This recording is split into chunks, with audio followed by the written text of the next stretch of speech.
देखिए, राजस्थान में मारवाड़ और मेवाड़ के बीच अरावली की पहाड़ियों में बसा है गोरम घाट, जो हूबहू कश्मीर जैसा है और इसीलिए इसे राजस्थान का कश्मीर कहते हैं। और ये राजसमंद जिले के अंदर पड़ता है। गोरम घाट जाने के लिए टूरिस्ट ट्रेन से आते हैं। गोरम घाट तक जाने वाली ट्रेन अंग्रेजों के जमाने की बनी मीटर गेज लाइन से होकर गुजरती है। इस ट्रेन में बैठकर आप ट्रेन के दोनों ओर के नज़ारे आसानी से देख सकते हैं, क्योंकि घुमावदार रेलवे ट्रैक पर ट्रेन का आकार यू आकार का शेप लेता है। प्राकृतिक खूबसूरती के बीच से ट्रेन का गुजरना इस जगह और यात्रा को और भी खास बना देता है। राजस्थान का कश्मीर गोरम घाट प्राकृतिक रूप से बेहद ही खूबसूरत है। ऐतिहासिक किले के बारे में बता रहे हैं, जो इतिहास में अमर है, क्योंकि वहां जो घटना घटी थी वो न तो दुनिया के इतिहास में कहीं और घटी है और ना ही कभी घटेगी। ये ऐसी ही घटना थी। इस घटना की वजह से ही उस किले का नाम विश्व इतिहास में स्वर्णिम अक्षरों में दर्ज है। दरअसल हम जिस किले की बात कर रहे हैं वो किला है चूरू का किला। चूरू का एक किला राजस्थान के चूरू जिले में स्थित है। वर्ष 1694 में ठाकुर कुशल सिंह ने इस किले का निर्माण करवाया था और यह किला दुनिया का एकमात्र ऐसा किला हुआ है जहां युद्ध के समय गोला बारूद खत्म हो जाने पर तोप से दुश्मनों पर चांदी के गोले दागे गए थे। और यह इतिहास में एक बेहद ही हैरान कर देने वाली घटना थी कि एक किले में अपने दुश्मनों पर गोला बारूद खत्म होने पर चांदी के गोले दाग दिए थे।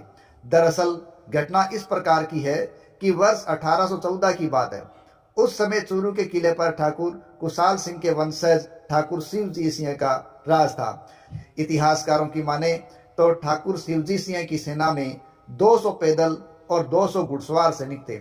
लेकिन युद्ध के समय सेना की संख्या में देखो अचानक बढ़ोतरी हो जाया करती थी, क्योंकि यहाँ रहने वाले लोग हैं वो अपने राजा के लिए कुछ भी कर गुजरने को तैयार रहते थे। इसलिए जब कोई दुश्मन यहाँ आक्रमण किया करता था तो वो लोग भी एक सैनिक की भांति लड़ने के लिए, दुश्मनों से लड़ने के लिए, अपने राजा की मदद करने के लिए आ जाया करते थे। इसलिए सेना बढ़ जाया करती थी।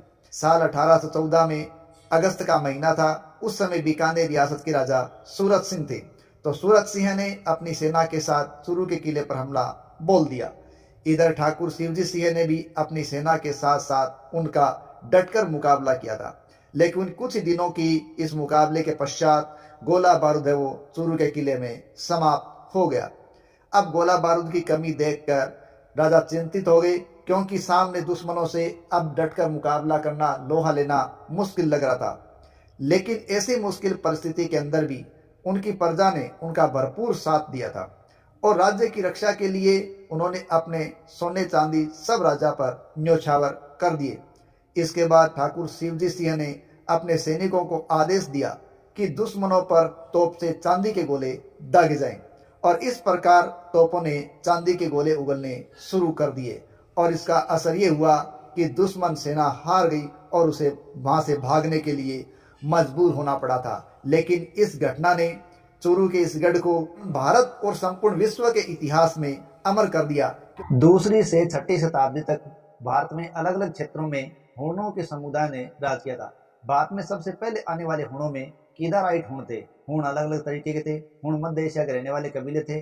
जब इनकी संख्या बढ़ गई तो यूरोप और भारत की तरफ ये आ गए। कीदाराइट हूणों के पश्चात हेप्थालाइट हूण, एल्कन हूण, नेजक हूण और श्वेत हूणों ने उत्तर भारत की ओर प्रस्थान किया था और हराव हूणों ने भी लगातार पूरे भारत पर अपना हक जमाया था।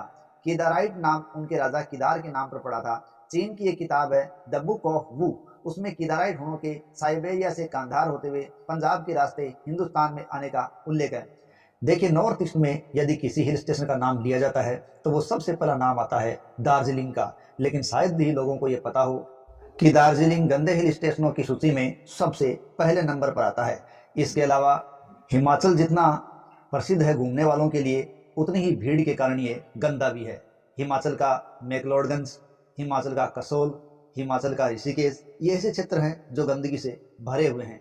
इसके अलावा एक नाम और देखा जाए तो वो है मध्य प्रदेश का पचगढ़ी। वो भी एक बदहाल कंडीशन के अंदर है और गंदे कंडीशन के अंदर ऊपर टॉप में आता है। देखिए, हिंदू धर्म का पवित्र ग्रंथ गीता है, इस्लाम धर्म का कुरान है, सिख धर्म का गुरु ग्रंथ है और ईसाई धर्म का बाइबिल है। लेकिन क्या आप जानते हैं सबसे लंबा कुरान जो इस्लाम धर्म का प्रमुख ग्रंथ है वो कहाँ का है? देखिए, विश्व का सबसे लंबा कुरान केरल के जसीम मोहम्मद ने तैयार किया है, जिसके लिए उनका नाम Guinness Book of World record के अंदर दर्ज किया गया है।